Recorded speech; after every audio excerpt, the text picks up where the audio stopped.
Assalamualaikum warahmatullahi wabarakatuh. Perkenalkan, nama saya Wahdani dari kelas manajemen 22B.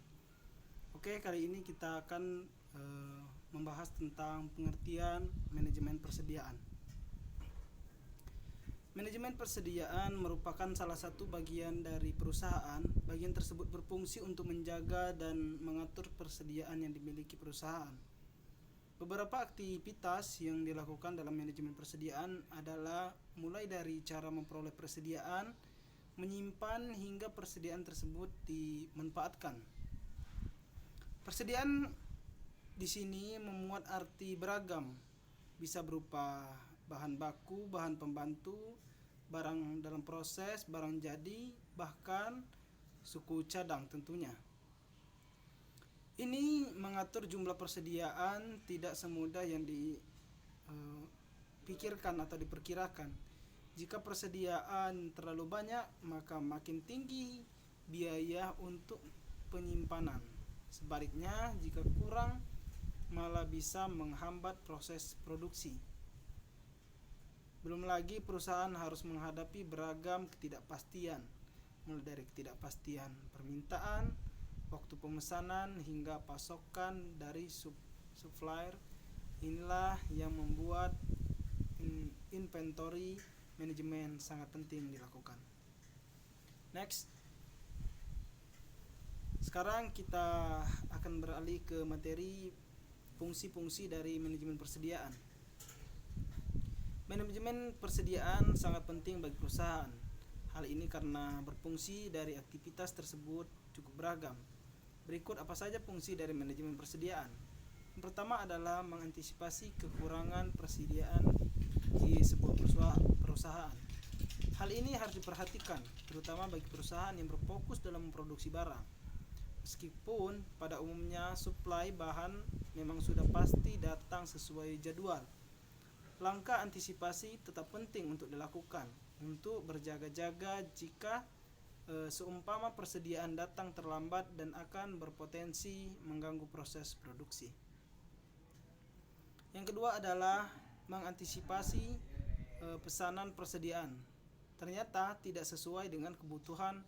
Kondisi ini seperti pesanan yang tidak sesuai, mungkin jarang terjadi, namun bukan tidak mungkin bisa terjadi. Perusahaan selalu harus memastikan pesanan persediaan yang diterima apakah sudah sesuai yang dibutuhkan untuk proses produksi. Yang ketiga adalah berjaga-jaga. Jika persediaan yang dibutuhkan ternyata tidak ada di pasaran, fungsi utama dilakukan manajemen persediaan adalah untuk memastikan persediaan bahan selalu tersedia. Langkah ini untuk mengantisipasi jikalau bahan yang biasa digunakan tidak ditemukan di pasaran. Bisa karena stok habis atau hal-hal lain. Yang keempat adalah manajemen lancarnya proses produksi, terutama bagi perusahaan yang berfokus dalam memproduksi barang. Proses produksi harus dipastikan tetap berjalan. Hal ini dilakukan supaya tetap bisa meraih keuntungan dan menyediakan kebutuhan bagi konsumen. Oleh karena itu, inventory management ini sangat penting demi menjaga ketersediaan pasokan atau persediaan supaya tetap bisa selalu produksi. Oke, next kita akan membahas tentang pendekatan metode manajemen persediaan. Dalam hal ini, pengelolaan persediaan umumnya perusahaan menggunakan beberapa metode. Setidaknya ada 5 metode inventory manajemen yang biasa dipergunakan oleh perusahaan untuk mengelola persediaan. Apa saja metode-metode tersebut? Kita akan rincikan satu persatu. Berikut penjelasan masing-masing dari metode. Yang pertama adalah metode EOQ atau Economic Order Quantity. Biasa disebut dengan metode kuantitas pesanan ekonomi, merupakan salah satu metode pengelolaan persediaan dengan cara membeli persediaan sesuai dengan pesanan yang diterima. Misalnya, perusahaan mendapatkan pesanan, sudah ditentukan oleh pemesan berapa jumlah pesanan, spesifikasi serta waktu kapan harus selesai. Dengan begitu, perusahaan akan memperhitungkan berbagai hal, termasuk tentang berapa kebutuhan bahan, spesifikasi, serta berapa harga bahan baku untuk memenuhi pesanan tersebut. Jadi, nanti sudah jelas berapa kebutuhan dan nominalnya. Tidak akan sampai terjadi bahan sisa alias pas.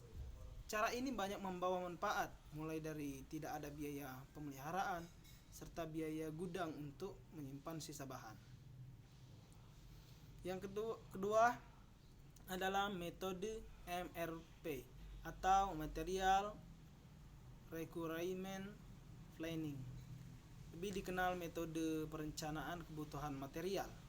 Merupakan metode pengendalian serta perencanaan persediaan untuk menjamin bahan baku selalu tersedia.